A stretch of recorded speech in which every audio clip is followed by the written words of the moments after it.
Number of votes obtained. Khalilur Rahman, Bangladesh, 99. Andreas Kakouris, Cyprus, 91.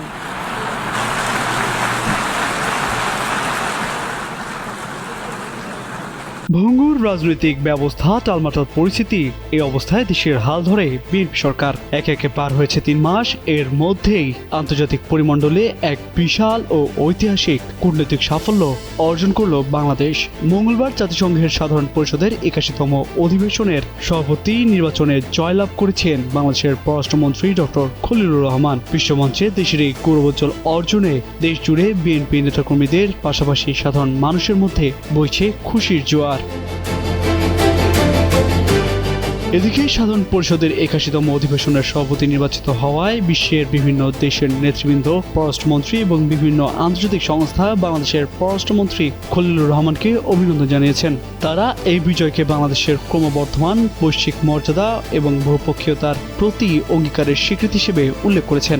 যুক্তরাষ্ট্র, চীন, ভারত, পাকিস্তান, মালদ্বীপ, African union সহ বিভিন্ন দেশ ও সংস্থা খলিলুর রহমানকে অভিনন্দন জানিয়েছেন। অন্যদিকে সদস্য রাষ্ট্রগুলোর মধ্যে আস্থা পুনর্গঠন, ঐক্য তৈরি ও জাতিসংঘের অভ্যন্তরে সংস্কার এগিয়ে নেওয়ার অঙ্গীকার করেছেন খলিলুর রহমান। এই বিশ্ব সংস্থাটির আগামী অধিবেশনের জন্য একটি সুদূরপ্রসারী কর্মপরিকল্পনা তুলে ধরে তিনি প্রতিশ্রুতি দেন।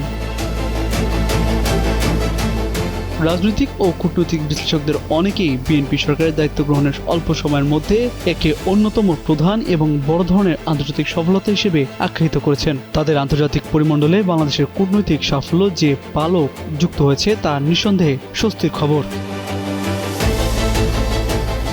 দীর্ঘ 4 দশক পর আবারও বিএনপির নেতৃত্বাধীন সরকার গঠনের মাত্র 3 মাসের মাথায় বিশ্বমঞ্চের এই শীর্ষ পদ প্রাপ্তিকে দলটির প্রতিষ্ঠাতা ও শহীদ রাষ্ট্রপতির সেই শক্তিশালী কূটনৈতিক ঐতিহ্যেরই এক অনন্য ধারাবাহিকতা হিসেবে দেখা হচ্ছে। তাছাড়া একই সঙ্গে জাতিসংঘের সাধারণ পরিষদের সভাপতি ও পররাষ্ট্রমন্ত্রী হিসেবে দায়িত্ব পালনে খলিলুর রহমানের কোনো সমস্যা দেখছেন না বিশ্লেষকরা। জানা গেছে, পররাষ্ট্রমন্ত্রী খলিলুর রহমানের এই বিজয় বিএনপির রাজনৈতিক পরিমণ্ডলে এক বিশেষ আবেগের সৃষ্টি করেছে।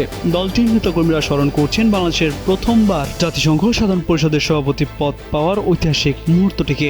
এর আগে 1986 সালে জাতিসংঘের 41তম সাধারণ অধিবেশনে হুমায়ুন রশিদ চৌধুরী সভাপতি নির্বাচিত হয়েছিলেন। সেই ঐতিহাসিক মহেন্দ্রক্ষণের কূটনৈতিক ভিত্তি ও আন্তর্জাতিক সম্পর্কের সুদৃঢ় সূচনা হয়েছিল মূলত জিয়াউর রহমানের দূরদর্শী ও বহুমাত্রিক পররাষ্ট্রনীতির হাত ধরেই।